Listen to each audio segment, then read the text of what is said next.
কিরে ঘরে গিয়ে মজে গেলি নাকি? সাবান আর লুঙ্গি আনতে তোর এত সময় লাগে? আল্লাহ, নতুন করে আবার কি বেকালমি শুরু করছে কে জানে। এই নতুন করে কোনো বুদ্ধি খাটাইস না, তাড়াতাড়ি আয়, আমি গোসল করে বাজারে যাবো কিন্তু। কিরে সাবান আর লুঙ্গি আনতে তোর এত সময় লাগে? হ্যাঁ, নতুন করে আবার কোন বুদ্ধি টুদ্ধি খাটাস নাই তো?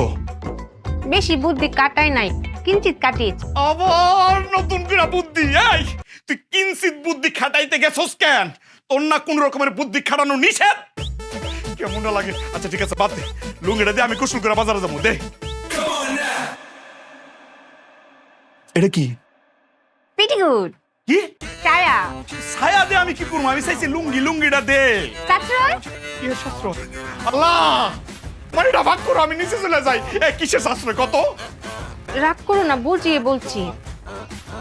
গতবার তো আমি একটা ব্যাককলামি করে ফেলেছিলাম না। আমি কেন তোমার লুঙ্গি কেটে সেলাই করে ছায়া বানাবো বলো? এই যে ছায়া, যদি আমি এই দড়িটা সুই করে টান দিই তো কেচকি মারলে লুঙ্গি হয়ে যাবে না। এই জন্য আমি অনেক বুদ্ধি কাটিয়ে বের করেছি যে এই ছায়া তুমি কেচকি মেরে বাজারে যাবে, বাজার থেকে আবার এসে আমাকে দিয়ে দিবে, আমি সুই করে ফিতা ঢুকি ছায়া পরে ফেলবো। ভালো হলো না? সাশ্রয় হলো না? এটা তো শাস্ত্র। এই বেককলের বাচ্চা, আমি এই ছায়া পরে বাজারে যাবো, মানুষজন যখন দেখবো আমার কি কইবো?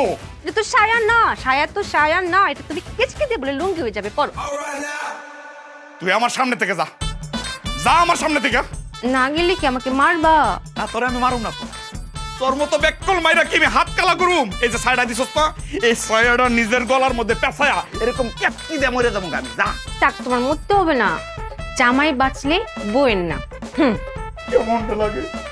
ওমা, এই তুই নতুন করে আবার কি চিন্তা করতেছস? দোহাই আল্লাহ লাগে, নতুন করে কোনো চিন্তা ভাবনা করিস না, তোর পায়ে ধরি। আমি কোনো চিন্তা করছি না তো, আমি চিন্তা করছি যে কি চিন্তা করব। যা, চোখের সামনে থেকে যা, যা কইতাছি। এই তোর ছায়াটা ল। কেমনটা লাগে? আমি কি পাগল হয়ে যাবো নাকি?